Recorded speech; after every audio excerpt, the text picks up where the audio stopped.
Bonjour et bienvenue sur ma chaîne. Aujourd'hui je vais vous présenter deux petits étuis que j'ai fait. Parce qu'à la base normalement si j'essaye, c'était dans un étui Kydex, mais a priori voilà, il n'y a pas plus que ça. Je sais pas s'il l'a voulu comme ça le copain Paul, mais voilà, peu importe. Donc ben, il m'a demandé si je pouvais lui faire des étuis, donc moi je me suis dit oui, pourquoi pas. Donc ben, là c'est un couteau qu'il a fait lui-même, son premier, d'après ce qu'il m'a dit.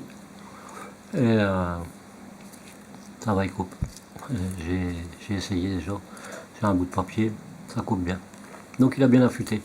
Et donc il m'avait demandé un étui pas trop grand, un étui qui soit simple ma foi et qui se porte à l'horizontale. Donc c'est ce que j'ai fait. Donc il va se porter comme ceci en gros. De toute façon c'est pas bien lourd. Je ferai la pesée tout à l'heure. Donc là on voit les finitions. Et j'ai fait quelque chose de simple. Donc en réalité sur la platine que j'ai mis ici, qui sert de passe en ceinture, donc il sert que de ce côté-là, pour l'avoir sur le devant. Par contre, il ne se mettra pas derrière, donc là c'est pas gênant au niveau de la pression. Parce que, étant donné que c'était petit, mettre la pression là, ça aurait pas été vraiment comme il faut, donc j'ai cousu, j'ai aminci d'ailleurs la partie qui est derrière, on le voit, c'est un peu plus fin. Je l'ai aminci de façon à pas perdre trop d'épaisseur. Là ici, hein, ma foi, c'est pas gênant. De toute façon, si je fais l'essai avec un morceau de cuir, je suis en train de tout faire tomber là, c'est pas grave, on rangera après. Donc si on prend là, c'est une bande de 40, c'est l'équivalent d'une ceinture, ça passe facilement, hein, sans aucun souci. Donc ce sera comme ça sur le devant, avec le côté fleur bien évidemment. Donc ça va donner ça. Ce qui est pas mal. Et si j'avais voulu mettre la pression ici, ça aurait pas fait beau. J'ai préféré la mettre sur la platine, parce que comme ça, ça donne, ça fait un style, c'est vraiment beaucoup plus sympa. C'est pas plus mal, en plus c'est bon pour la rétention, entre guillemets, étant donné que la ceinture sert d'épaisseur et puis resserre un peu l'ensemble, entre parenthèses. Et bon, si on enlève la pâte, ça tient un peu, mais jusqu'à une certaine limite, quoi. Donc c'est pas une rétention comme on pourrait le faire avec du Kydex, bien que là il n'y a pas l'air d'avoir beaucoup de rétention, voire même pas du tout. Donc voilà, j'ai mis une pression laiton vieilli. C'est des pressions qui viennent de chez Tandiliseur. Enfin c'est la marque Tandiliseur, mais ça vient pas de chez eux, parce que je l'ai acheté ailleurs. Il y a le petit logo, donc c'est un cuir tannage végétal et un brun bison. Donc j'ai volontairement laissé comme ça, parce que bon, le teinté vraiment marron, un peu comme la table ici, là. Si je montre, hein, c'est quand même assez foncé là. Donc pour avoir quelque chose qui fasse ressortir le manche, hein. Donc il voulait aussi une couture marron, un marron moyen, de façon à ce que ça tranche. Bon, sans initiale, sans rien. Voilà. Voilà ce que j'ai fait pour ce petit étui. Pour ce petit couteau aussi, bien évidemment. Et là, par contre, c'est un petit étui. Il est quand même assez atypique. Pourquoi? Parce que il y a un arrondi ici, là ça creuse, une petite pointe là, et là c'est pratiquement droit avec un arrondi sur le bout. C'est un couteau Victorinox, un couteau à fruits. Pourquoi il a mis de la peinture là-dessus ou quoi, je sais pas ce que c'est, mais en tout cas, bon, je dis pas que ça fait moche, mais je pense que ça doit pas être très bon pour couper les fruits. Manger de la peinture avec. Un peu, il faudra peut-être l'enlever, c'est pas bon ça. Sur un étui, il passe encore. Et là, cet étui, bah, forcément, voilà, on entend un petit clic. Mais moi je pense qu'il a dû les faire juste pour une protection, pour éviter de se couper. Parce que même l'avoir dans la poche, j'oserais pas trop. Par contre, avec cet étui là, il n'y a aucun souci. Donc voilà, c'est un petit couteau qui a cette forme. Donc à la base, du fait qu'il vient comme ça par-dessus, en le mettant comme ça par dessus. J'aurais pu faire comme certains étuis, partir droit et faire mon arrondi ici, mais j'aurais eu un martyr de cette largeur là, et je me suis dit, je pense que le mieux ce serait de faire un étui un peu atypique, je dirais, pour ce couteau. Alors il y a mis une petite ficelle, je ne sais pas ce que c'est, et ça gêne très légèrement, donc mon petit copain Paul, il faudra juste appuyer un petit peu de façon à glisser le couteau dedans, parce que sinon la ficelle bloque. Donc en appuyant très légèrement, voilà. Ou alors l'enlever éventuellement. Et là, question rétention, il n'y a pas à dire, ça tient. Donc j'ai fait de façon à ce qu'il reste un petit morceau, hein. J'aurais pu le faire plus court, mais je trouve que c'était mieux, question de protection. Et puis obligatoirement, il valait mieux avoir cette longueur pour ce clip ceinture, parce que le clip ceinture vient jusque là. Et comme l'arrondi commence ici, enfin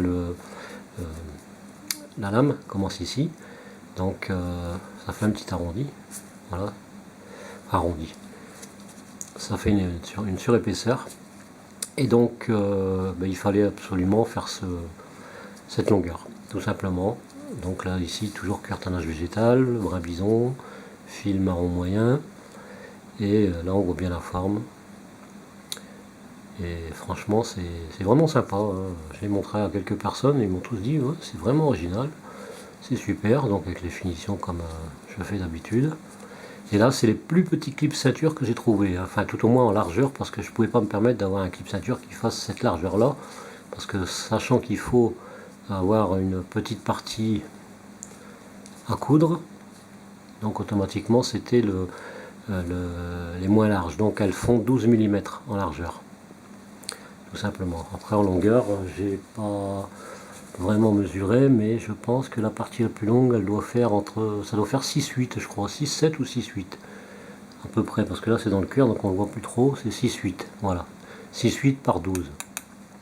Et bien évidemment, si on le met sur une ceinture de 40, ça tient, tout simplement, voilà.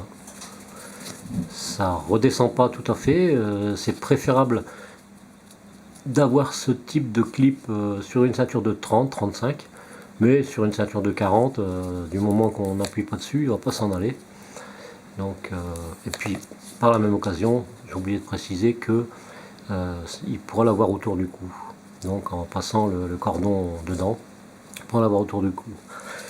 Et à ce sujet, question poids, la petite balance avec les poules. Là ici, bon je pèse pas le Kydex, hein, là je pèse l'ensemble, donc là je suis à 138 grammes.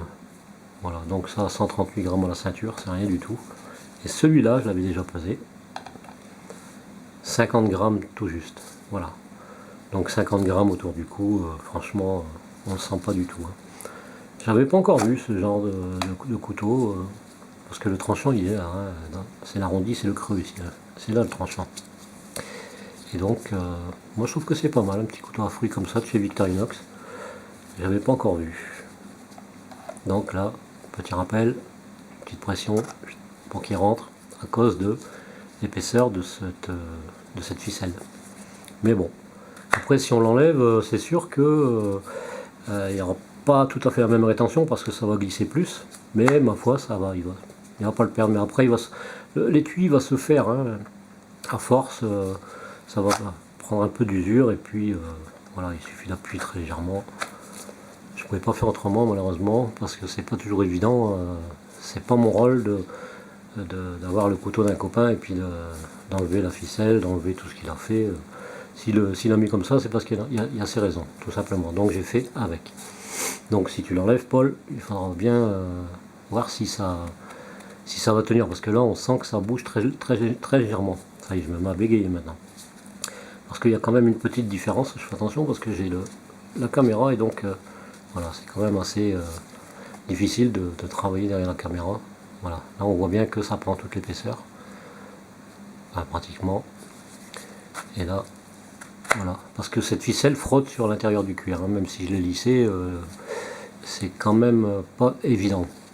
Donc voilà, mon ami Paul, j'espère que ces étuis te feront plaisir et puis De toute façon, je pense qu'avec ça, tu vas les garder longtemps, à condition bien sûr de ne pas les abîmer.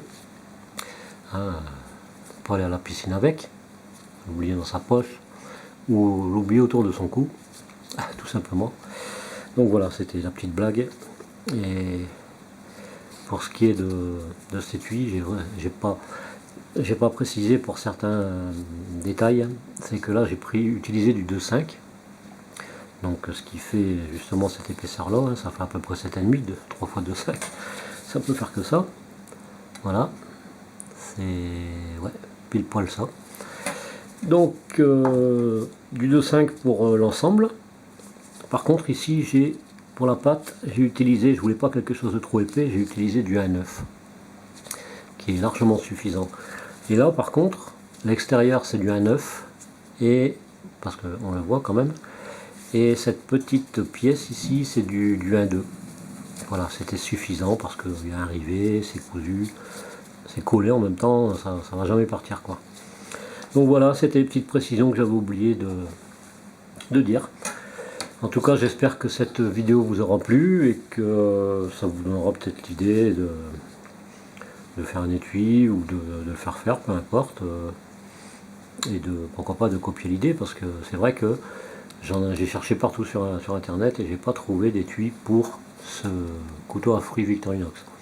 J'ai pas non plus regardé le nom exact, mais bon, c'est couteau à fruits et j'en dirai pas plus dessus. Et là, petit rappel, c'est un couteau que l'ami Paul a fait lui-même, qui est pas mal. Je sais pas trop ce qu'il a mis comme bois, il a dit, mais j'ai zappé un petit peu. Mais c'est sympa quoi. Voilà, c'est du beau petit travail. Ben, je vous remercie d'avoir regardé la vidéo, je vous souhaite plein de bonnes choses et je vous dis à très bientôt pour une prochaine vidéo. Merci encore, allez, bye bye.